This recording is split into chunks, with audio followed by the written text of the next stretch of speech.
Hey, welcome back to Engineers Workshop. Got a little bit of this and that for you today. It's not going to be a super long video. Going to start a new insert adapter bushing to adapt the D14 chuck backplate so I can use it either on a 3-jaw strong chuck or a 4-jaw buck chuck, both 6 inches. Actually, I think the one is a 7-inch. Anyway, I'm going to start on that project. I found a piece of material, odd size, 3 3/8 OD, about 6 inches long. It'll clean up to my 3-inch 100 diameter that I need for that insert. So we'll start on that project. Give you a little bit of an update on the internet situation, broadband. I've contacted Xfinity again. Project is still active. They actually had to reinstate it because it timed out after a month of inactivity. So still haven't heard a no. In fact, I've got a tentative installation date of December 10th. I hope it can be done sooner than that. I'll show you where that is going to go, and in preparation for that I need to get a circuit over to this side of the building for the modem, a router so I can put some wireless security cameras here in this building, the little black box that converts Ethernet to fiber needs power, so I'm going to need, at least 3 outlets right there just at that point, and that'll give me a point where I can plug in my DRO. I've got extension cords going across my floor because there's nothing on this side of the building, no electricity on this side of the building at all. So I really need to get at least one small circuit going. Future plans, I'm going to put 90 amps, like a sub panel, over on that side, and that way I can, string lights and whatever from both sides. So let's get you started on all that and bring you back at the end. So this is the 3-jaw chuck after a little bit of a cleanup, well, actually a complete disassembly and cleanup, and it's a strong, I guess that's a brand, so it's a strong 3-jaw chuck, 662, and with it cleaned up and oiled, I mean, the action is just so slick and smooth. So I'm hoping that this thing has not seen much use, and definitely want to be able to use it on the back plate. So when this chuck is in place, it's piloting on that bore right there. So the back plate, OD pilot, pilots on that chuck. I don't like the socket head cap screws sticking out the back of this, and there is enough meat in here. I think I'm going to counterbore these so that the heads sit flush. Maybe I won't use socket head cap screws. Maybe I'll go to an alternative solution, crosshead bridge, when we come to it. And the cleaned up bore, 2.414, that will be what I pilot with the new bushing. So the original design of this was going to press into the back plate, and I didn't get that fit right, but then I couldn't use the 3-jaw chuck on this back plate. So I got some material sourced for a new bushing that's going to be deeper and pilot into the 4-jaw chuck itself. The 4-jaw has this deep pilot that's 3-inch 100 thousandths, so my new insert is going to drop into that bore. This one won't, of course, because it's too big, and project a little bit less than, well, probably about a 1/4 inch from the back of this chuck, and that will pilot into this cleaned up bore. So I'll be able to interchange those chucks easily. A famous YouTuber commented on my video that he suspected that my diameter that I was turning this to was actually smaller than what I thought because of the expansion of the chuck. And I wasn't going crazy on the clamping of this, so I wanted to double check it and see if I did expand it. And this dimension, instead of 2.415, I was targeting 2.400 with about 1/1000 or 1/1000 of press. And so when I check this with the mics,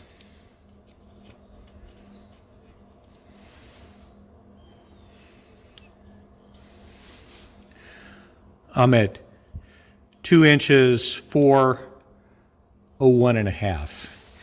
And sorry, Brian, that's what I was checking on the lathe itself. So this wasn't getting any bigger because of the chucking pressure. That's a pretty good cross section. I mean, that would take a lot of force to expand that or even put some lobes into it. In the OD, I wasn't being as critical with that. I was, still running this a bit oversized because I wanted to press it in and then do the final fitting in the back, and that is 3 inches, 100 and about 9.5 thousandths. I left like 9 or 10 thousandths for cleanup on this, and that dimension hasn't changed either since it's off. So sorry, the part is what it is. It's still wrong. It's a nice paperweight, but let's move on. I've got the big 3-jaw chuck back on here, and I found an appropriate piece of steel big enough to make a new insert. This is 3 3/8. I need 3 inch 100 thousandths. So I'm going to face this, clean the OD, and then I've got to open up the bore to 2 inches and take the diameter down to 3 inch 100 thousandths. I want just a very light press fit or shrink fit in the bore of the 4-jaw buck chuck, and then it's going to step down to 2 inches 414 to pilot in the D14 backing plate.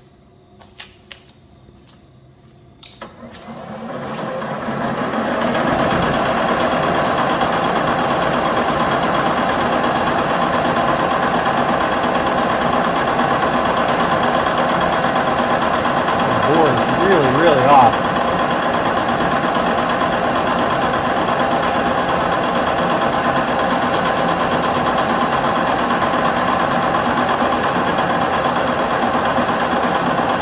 Come in 20 thousandths.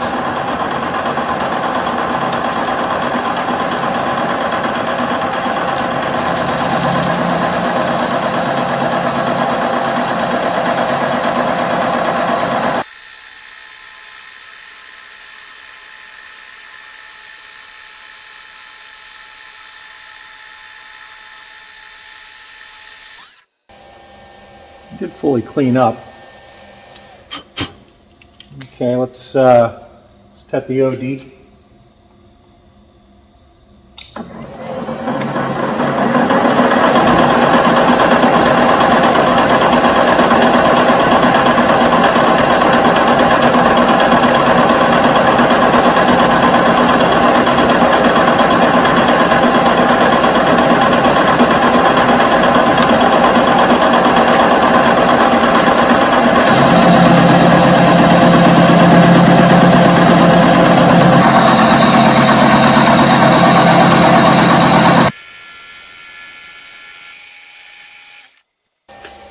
Perfectly adequate for what we're doing.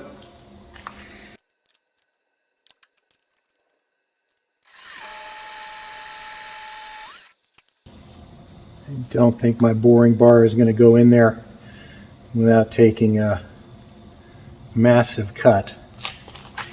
I could be wrong. Well, I can try.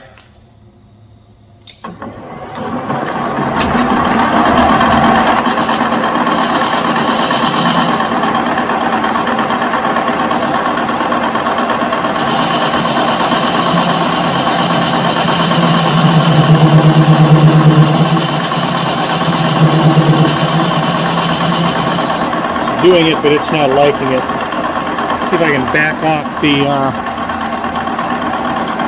compound so that it's less overhung.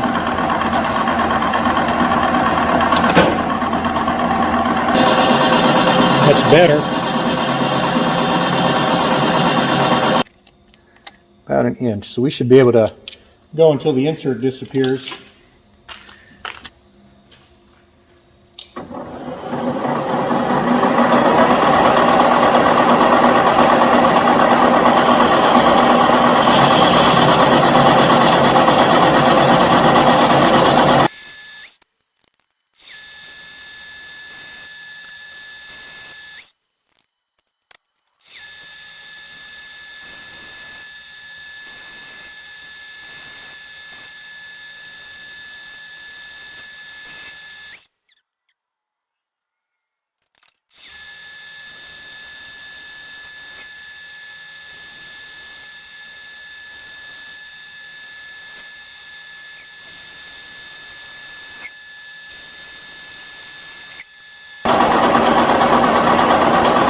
Broke the back side of my insert.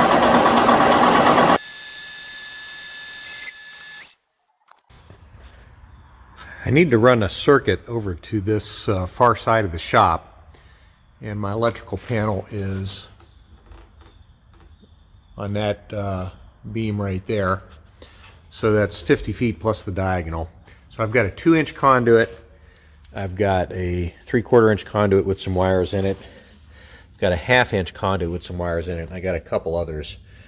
And I have not been able to successfully push a fish tape through any of these, including the 2-inch conduit, all the way to where it comes out on the other side. So I took my compressed air gun,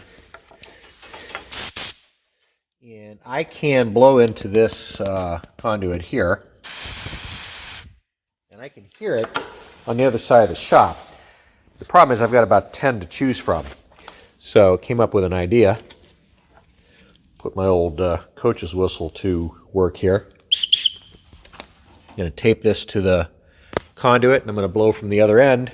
And when I find the right one, I will mark it with tape. In blowing out those conduits, here's a 1-inch conduit, I believe, that exposed itself here right in the middle of the building. So there's a big, like a 3-inch conduit right where the head saw was, and this is going to be fairly close to it, so I don't know what piece of equipment they had in the middle of this sawmill building. Well, the attempts at finding a match with any of the 1/2 inch conduit here proved futile, so I ended up taking a air fitting like that and just plugging the air line into the conduit coming up on the far side of the barn. And when I had a continuous blast of air coming out, I could go and find out where it was coming out. And it turns out this is all the farther it goes. So it goes from there to here, which is kind of near the K&T mill. That doesn't do me any good. So I went with the conduit that it's a 3/4 inch conduit that had some wires coming up out of it, and I was actually able to find the other end of that using the air fitting. And so from that conduit, blew air down. That comes out on the opposite side of the shop, directly across. And if I go in back here, you can see there's my fish tape going in, and just a little bit of wires coming out there. That is a coupling. So if I could get the wires to shift a bit in the underground run, then I'll have enough wire length on either end that I could splice into them, and that gets me across the building without having to string conduit. And then from there, I would just come up to the first girt, and I have a run all the way back to the electrical panel, so I would just need to extend this, put a couple more wires. I only have one circuit in that conduit, and it's a 3/4 inch conduit, so I could put a second circuit and a ground wire, take it all the way back to the panel, and that will give me a 20 amp circuit on the far side of the building. The internet is going to come in right about where those slabs are, so I can come up across that girt and put probably I'll I'll put 2 duplex outlets there to plug in modem, router. I think my little fiber to Ethernet converter needs power, so I'll need some outlets there. And that'll also enable me to plug in my DRO for the K&T. Instead of having extension cords running all the way across the floor, I'll be able to use that circuit there for that. Then you can see there's a 2-inch pipe. The 2-inch pipe, I'm going to do the same thing. I'm going to use that, I believe, for getting the fiber across the building. And the only place that I have on this side of the building that I'm aware of with 2-inch conduit coming out of the floor is back here where the original power came in. These big 4-inch ones. I've got 2-inch underground conduits there, and I believe one of those goes over to that side. So I'll do my little air trick and blow air into that far side and see where it comes out, and I'll be able to pull a fiber through that and take that internet signal over to the small barn and the house on the other property. Well, you can see I've got my air line hooked up to the 2-inch conduit. It's standing up about 7 feet, and it was pretty easy to determine once I connected things. I don't know if I can do this one-handed.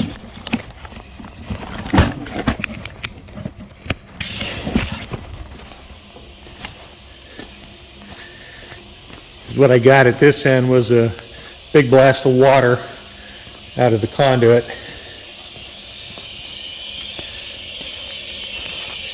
Basically, it's this one right here.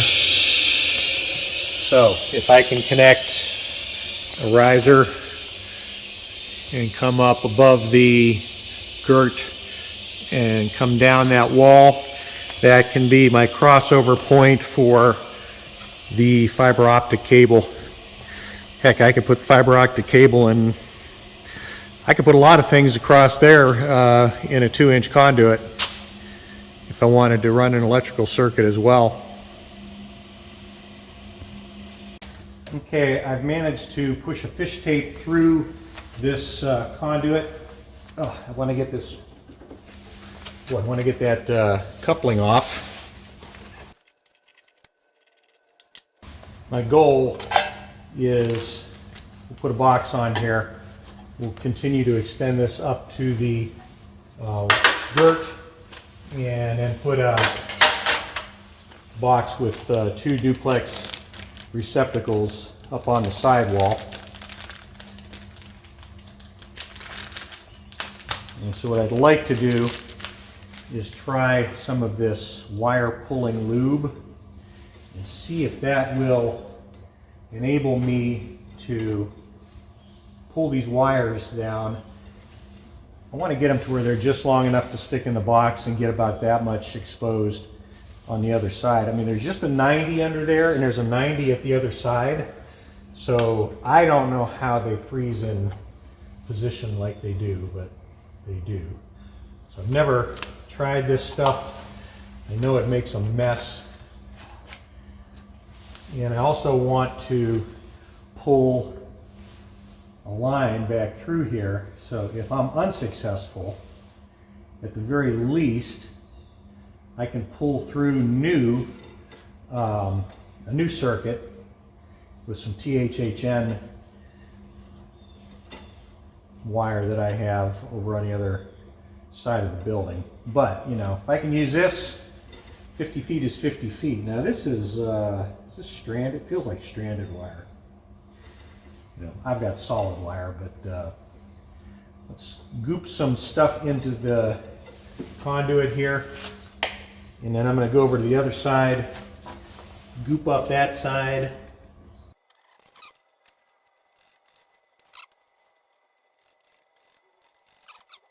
I mean, it's got to at least get down to where the 90 is. I'm sure that this will pull it down some.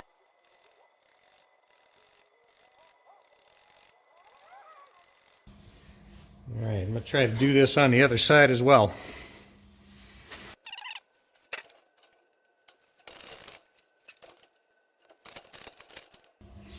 Once I get the orange line pulled into there, I suppose I could pull that out somewhat and pull it back and forth and try to get the goop work down to where the 90s are.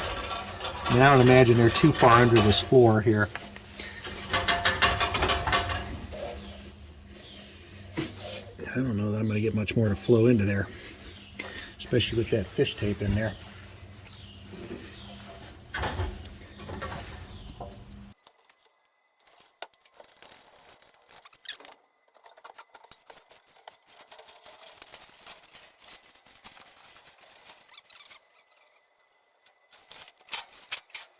But at least we pulled this goop down into that bend. So I'm going to go and try to tug on the wires on the other side and see if they'll move. Okay. See if we can get anything on these. Any movement. Ground wire first.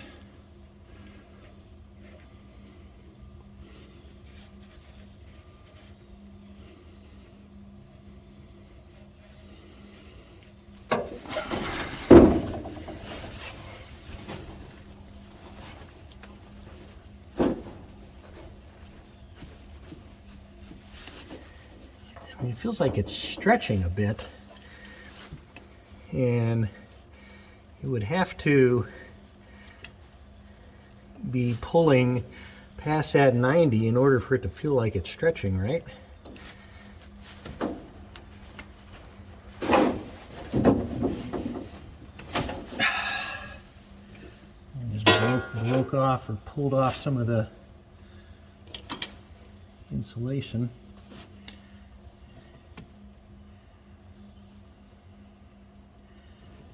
If I can grab all three. I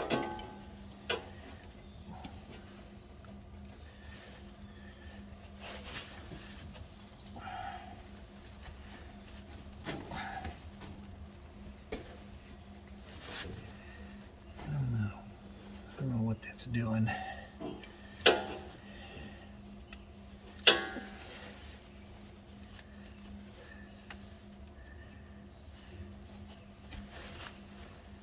All this because, you know, when they sold off this building, they had to pull every scrap of copper out of it. And this one obviously didn't want to move, so that's the only reason they couldn't get these.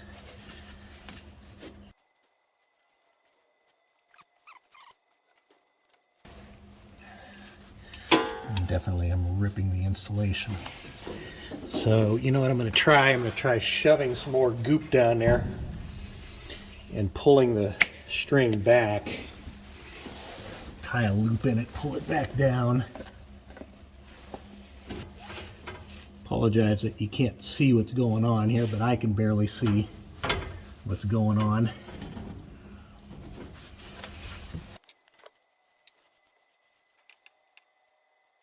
I'm trying to fold these over so that they don't get pulled by the loop. In fact, I'm going to shove this loop back in here manually. I'm going to go over to the other side. I'm going to pull it back about, I don't know, 1.5 feet.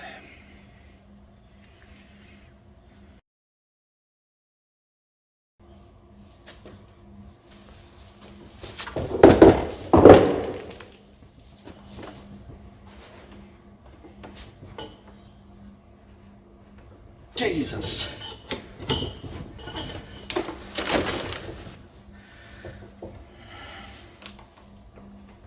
Ugh. How many pounds am I lifting with?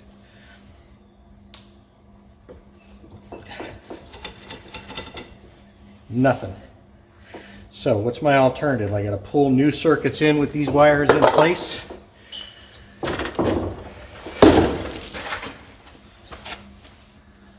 And there's plenty of room in a 3/4 inch conduit. So I guess that's what I'll do. 1200 watts of incandescent light out in the lean-to here. makes it pretty workable in the dead of night. You could work under those conditions.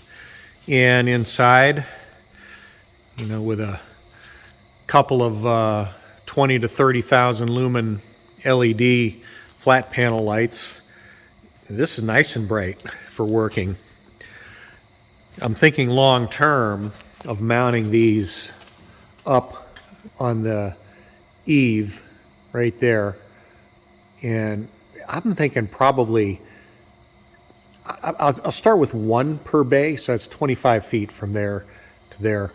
So I'll maybe put them off center, one per bay, and see how that looks, and then have a provision to add a second one.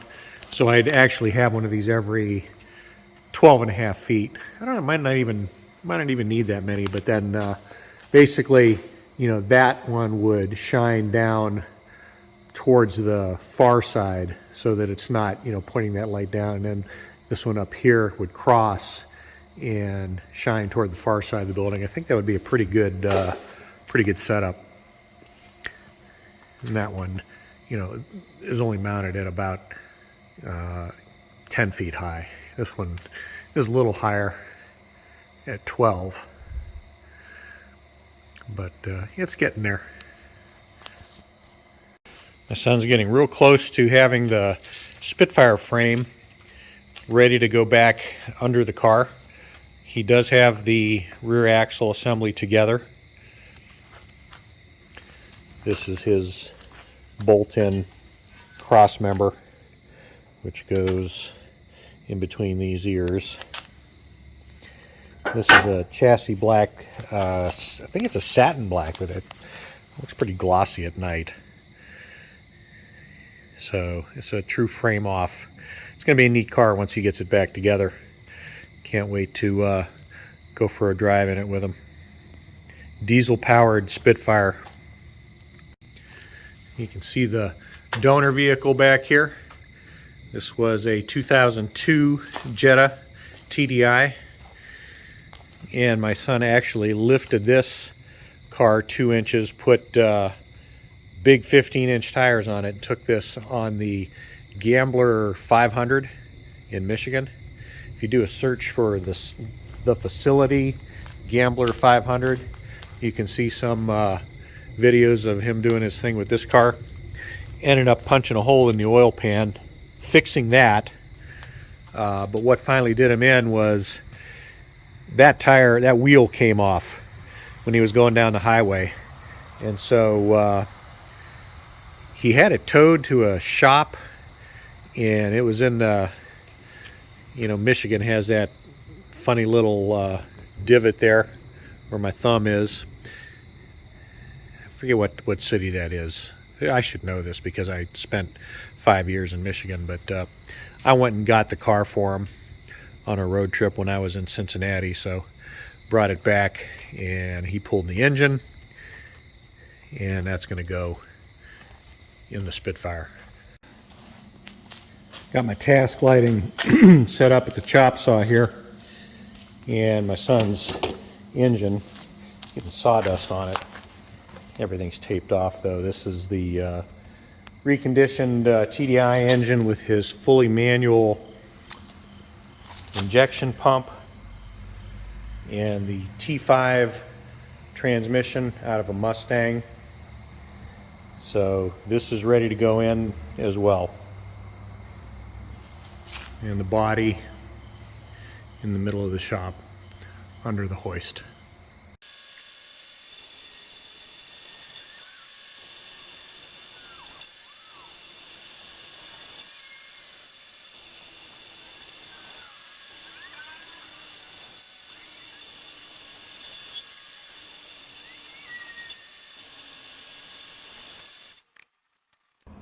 Well, I hope you enjoyed that. I did not promise you much, and I probably under-delivered on that, but anyway, hey, got a little bit of machining in there. I got some attempts at trying to get power over the other side of the building. It's frustrating because I've got all these conduit runs, and none of them with wires.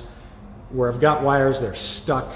I'm hoping I could pull some stuff through there, Otherwise, I'm going to waste more, THHN getting it stuck under this slab. But I hate going overhead because it's just going to be so much work to hang conduit up over these rafters when I got all these, stub ups of conduit from one side of the building to the other. I'm going to try to take advantage of that. So anyway, hope you enjoyed it. I'm going to be laying wreaths at a monument to the fallen over this weekend, so I'm going to be out of town. Don't know how much I'll get done next week. It's getting close to Thanksgiving and crunch time's coming for all the holidays. So till then, thanks for subscribing, thanks for watching. Hit the like button, share this with your buddies. Let's grow the channel. Hope you guys have a good weekend upcoming and good holidays. As always, here on Engineers Workshop, stay safe.